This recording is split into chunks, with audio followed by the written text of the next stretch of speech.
Hey guys, it's Mr. Sandoval here with you and with a video tutorial on how to dodge and burn.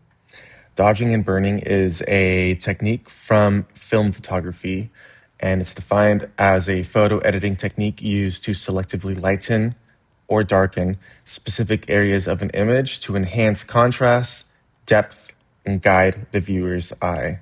That's exactly what dodging and burning is.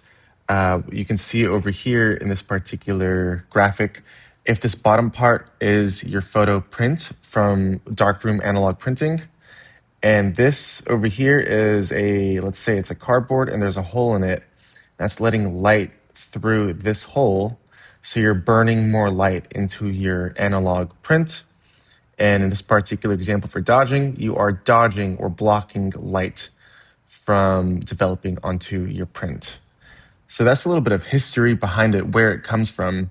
People would make a bunch of notes on their images about how much to dodge, where to dodge and burn. And then the final print on the right is after hours and hours of practice inside the darkroom. And now we actually have this ability in Adobe Lightroom to dodge and burn. You can see in this example, it looks like some of the shadows are more emphasized over here versus over here. And some of the areas are lightened up, which helps to guide our eyes throughout the landscape, making it look much more dramatic than the before part of that. So essentially, we're playing with lighting. We're sculpting with lighting when we dodge and burn. Since we're in a portrait unit, I am looking at Richard Avedon's famous pictures. He's a famous portrait photographer born in 1923, and he captured these photographs that you see over here in his book called In the American West. This is probably a famous picture that you may have come across. This man covered in a bunch of bees. We can see that his portraits typically have this all white background, and it features a very clean look, a clean portrait of your typical average American worker. He shot these on an 8x10 large format viewfinder camera, and the prints in the exhibitions were larger than how we are in real life.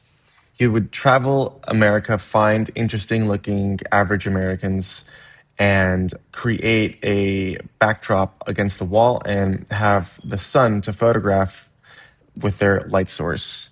And this is the work that he came back with. So in my photography study, I had to recreate the Avedon lighting, and I'm going to pull one of those examples from my study to show you how you can help edit in that Richard Avedon style while learning how to dodge and burn, in case you don't already know that. So here's my Avedon lighting setup. First thing I want to do is make sure that my background is pure white. I'm going to click this masking option over here, and I'll click background. AI will detect the background for me, and I have a fairly clean background already. What I want to do is just make sure that my background is totally white. So I'm going to blast this all the way. And I also want to move the highlights up too, just to make sure that there is pure whites happening all around. Next, let's change the up here to black and white. The shortcut for that is V on your keyboard in case you'd rather do that. Scroll down, and I want to see if there are any options down below that I would like to use. I'll usually tick these on. And then what I will encourage you to use as well is the sharpening option. If I click this little thumbnail over here, I can click a certain area and it'll help me get a preview up close how the sharpening details affects my edits. Typically, I go towards 70, and that usually looks good. You can also fine tune a couple of the details over here. You never want to overdo it, because if you overdo it, it's like you're seeing not noise, but you're seeing very intense pixels on your screen. Even though we're taking pictures with super professional cameras, you still need to sharpen your pictures in your editing software. Now, although this image is currently in black and white, remember that it originally came from color. The metadata has color information stored inside of the file. So you can actually move these slides up and down that are respective to the colors that you are, or the colors that are attached to the image. So the skin tone has a lot of orange in it. So by moving the orange slider up and down, we're changing the brightness or the luminance of the orange. So already that's looking pretty nice. Let's see, the blues are getting on the sweatshirt. Kind of like seeing the texture on the sweatshirt. We can also play with our tone curves over here. And what I'm doing is I'm just trying to get as nice lighting balance I can before I do any particular dodging and burning. I never want to blow out the skin on my subject. I do want to keep some information there, but make a nice range in brightness and darkness. Add a touch of clarity, maybe lower the contrast just a bit, bring up these shadows. Okay. Next, I'm going to click this mask over here, and I'll be, no, let's zoom in before I make the mask. Turn this off. It's a little too far zoomed in. Okay, I'll click the mask over here. Now, this is the original way how to dodge and burn before Lightroom introduced the AI. If we click this brush tool over here, we are making a new mask with a brush.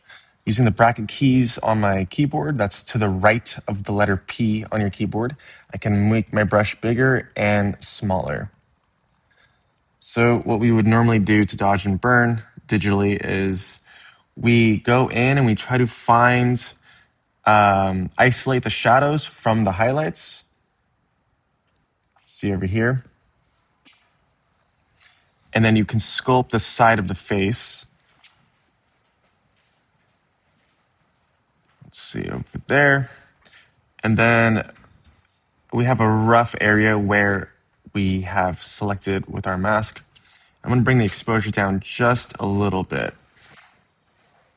All right. And that makes her cheekbones a little bit more accentuated. I want to add on to that brush with another brush. I'm going to make my brush super small, and I'm going to sculpt her nose, the side of her nose right over there, and maybe even into the eyebrows. And it helps to really customize your mask if you zoom in even further than I am right now. Let's see, how far can we zoom into her face? All right, let's do another brush, and this time we're going to focus on the highlights. So with this new brush, I'm going to click and basically brushing or painting over the brightest parts of her face, skipping the eyebrows, going around onto her cheeks over here. Nice triangle lighting created by the lighting setup that I used to photograph her. And then just above the lip, you have a little bit more highlights, and onto her chin over there. Okay, that looks like a pretty nice area overall. I can fine tune that later on. I'm going to bring the highlights up just a smidge. And that is looking much better than it did before to help dodge and burn her face. What else we can do? Let's go back into our mask and create a new one. We can also focus on her hair. So I'll create another brush, and I'm going to put this on the shiniest parts of her hair, because you can see based on the lighting that there are some parts that are lighter and some parts that are darker. So what I'm trying to do is I'm trying to emphasize the lighter parts of her hair to dodge and burn it and give her hair a bit more depth and a bit more shine. All right. And then we'll scroll down and bump up the highlights on her hair and maybe lower the shadows in case that helps to make it pop a bit more. We can even add a bit more clarity. Scroll down, or sharpness. Here's clarity. And a little more texture into the hair. It's looking pretty good. I'm gonna crop this just a little bit more inward over there. I like the quote on her shirt. One new thing about the AI masking system, which I've already mentioned to you guys before, but it can be very useful for dodging and burning, is clicking to create a new mask and selecting people. And it doesn't necessarily sculpt the highlights and shadows of your face, but what we can do after we detect your face is we can focus on things like her eyes, for example. So we'll click her eyes, and we're going to create this mask. We're going to want to brighten up her eyes a bit more because they got lost in the shadows. And we want to add a bit of clarity and a bit of sharpness to that. Let's see if the curves will also help bring up her eyes a bit more. Yeah, it's looking much better. Back then, I used to zoom in all the way to the eyes of the people who I would photograph. And I used to, before we had all these other options, it would all just be one teeny tiny brush.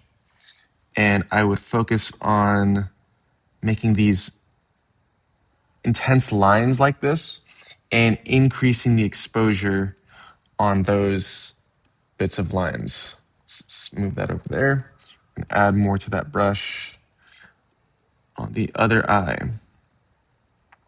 So you can get really detailed there and help make those eyes pop even more. It goes to the point where maybe I would question, is this her real eyes or not? But I do know her personally, and I do know that her eyes aren't normally that bright. But this does also give a great example of how the power of editing can help make your portrait look a bit more professional using the tools of dodging and burning. So I highly encourage you to play around and get more detailed when you dodge and burn your portraits, because this is one of the most powerful editing strategies when it comes to editing portraits and all photographs. You can use dodging and burning in everything that you do to help sculpt your picture. What you're doing is you are balancing your lights and your darks so they help to make your picture look the best it possibly can. So that's it for this tutorial. Go ahead and start dodging and burning your photographs in Lightroom, and you'll notice that your pictures will instantly look better.